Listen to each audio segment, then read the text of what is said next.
والله الكلمة اللي احنا نقولها او اللي نفسنا انها تعمل انه شدوا حيلكوا وكملوا المشوار، وكل ده بعلمكم. يعني ان شاء الله بأمر الله كل واحد فيكم ياخد شهادته ويحاول ان هو يكون انسان فعال في المجتمع، وتكملوا اللي هم عملوه يعني. حافظوا عليها. انا لما بشوف في التلفزيون التهور وكل واحد مندفع، وفي الاخر احنا اللي في الاخر بنخسر.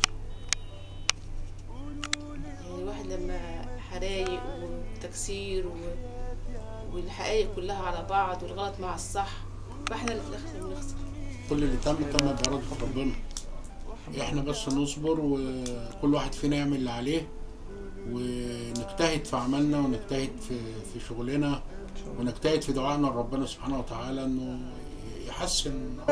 تبوسولي ايديها وتسلمولي.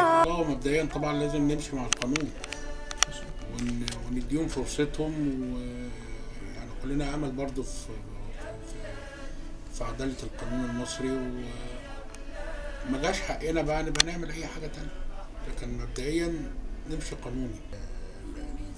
في الاخرة ان شاء الله بامر الله نحتسب عند الله من الشهداء، وفي الدنيا برضو الحمد لله يعني اتكرم. كليته ادته شهادة الفخرية، شهادة الليسانس الفخرية، وكاتب مدرج باسمه.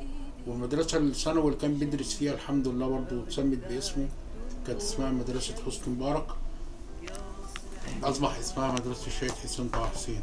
هو إن شاء الله بأمر الله الحق جاي، وإن شاء الله مصر هتبقى كويسة وأحوالنا هتبقى كويسة، بس إحنا نصبر وندي فرصة للناس اللي تشتغل.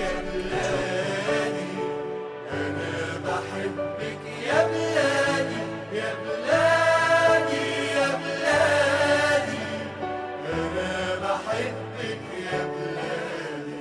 طيرين ملايكة حواليا طير، لحظة فراقك يا حبيبتي غير. طيرين كان حنين، كان نفسه في حاجات يعملها كتير، وكان نفسه يبقى حاجة كبيرة.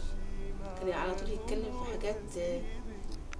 حاجات شوف كبيرة. يا مصر وشك بخير، قالوا لي يلا عالجنة. ساعات الواحد يحس ان الدنيا بقت كويسة، بس شايفة الدنيا زي ما هي، بس هما راحوا كده. بس هو الحمد لله يعني هو يعني ربنا أراد له حاجة كويسة في الآخرة، لكن في الدنيا نزلت وقلت انا مش راجع. كان يوم 23 تقريبا كان بيتكلم على الشهادة، كنا بنقول له الشهادة فين، مفيش حرب عندنا يعني. فقعدنا نهزر معاه ونتريق والكلام العادي يعني. فبعد كده يوم 25 يوم 24 بالليل قال لي ده بكرة في مظاهرات في مصر كلها.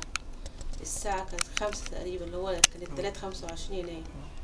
فما صدقتوش، جه بقى يوم التلات بالظبط، فالمظاهرات بقت معدية في نفس الوقت، بقى هو عايز ينزل.